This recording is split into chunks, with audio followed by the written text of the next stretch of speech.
Hi, I'm Lazze and I'm teaching people in metal shaping, and I'm back here on YouTube channel with more tips and tricks. And I have seen and read on the forums that people talking a lot about this reverse curve on some panels and how to make those.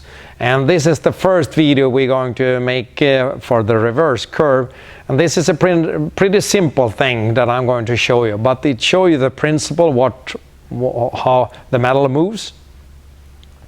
So what I started with here, I started with the rubber band in the English wheel and the roundest wheel. And as you know before, if you have checked my video on YouTube, that the rubber band on the top, it's only bending it like a U profile like this. So it's straight this way.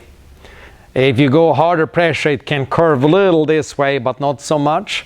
Less pressure and more times, it stays more straight. So what I'm going to show you now, I'm going to go over to the shrinker and the stretcher.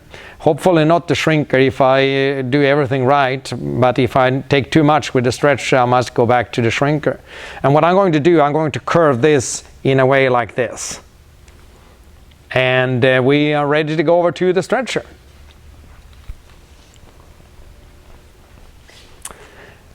In this case here, I can use the small stretcher because it's a narrow piece and I don't need to go in so far in. So what I'm going to do here now, I'm going to go in about 3/4 of an inch and stretch it, and then I turn it over to the other side, and then I'm going to stretch it there, and then I'm stretching it a little more, and then I go back to the other side.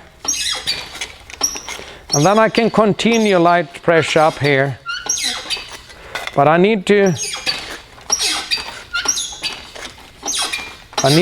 look at the panel, so I'm taking the same amount on both sides.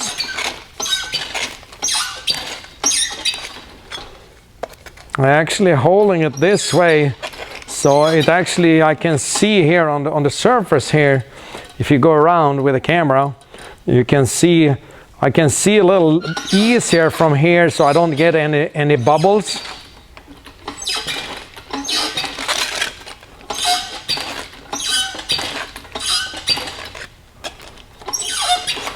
And you need to work on both sides parallel to get this to happen.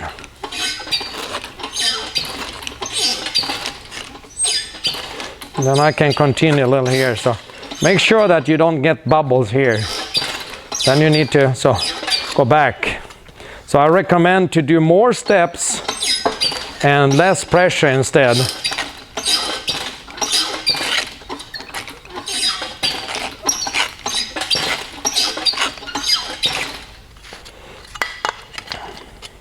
I think I should do a little more here.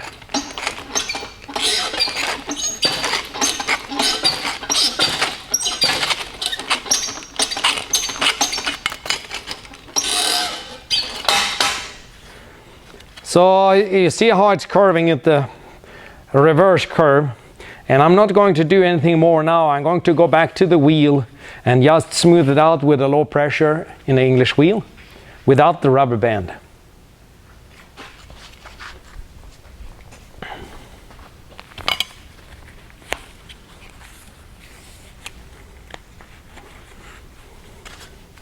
So I need to wheel it upside down like this.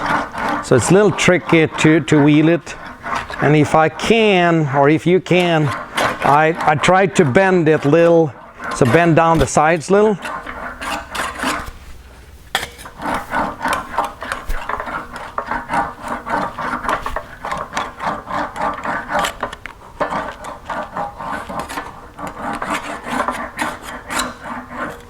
Like that. And I can go from this end too.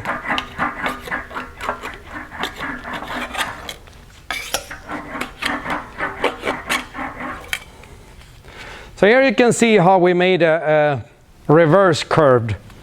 What you're going to use it for, that's up to you, but that's how the metal moves. And I can actually continue to do this more and more and more. The problem I can have if I'm going to go all the way to a circle, for in a curve of a donut, because I can't wheel it there, I can't get it in there, so that could be the problem. But then I need to do it with a hammer and a dolly and smooth all the marks out. So I recommend to stretch it more times, less pressure, and it will keep it more smooth all the way. So this was the tips and tricks of the first reverse curved, and I hope it was can be useful for you and valuable for you. And if you want more information, check us out at the YouTube channel, or go to my website www.lazzemetalshaping.com. Thank you.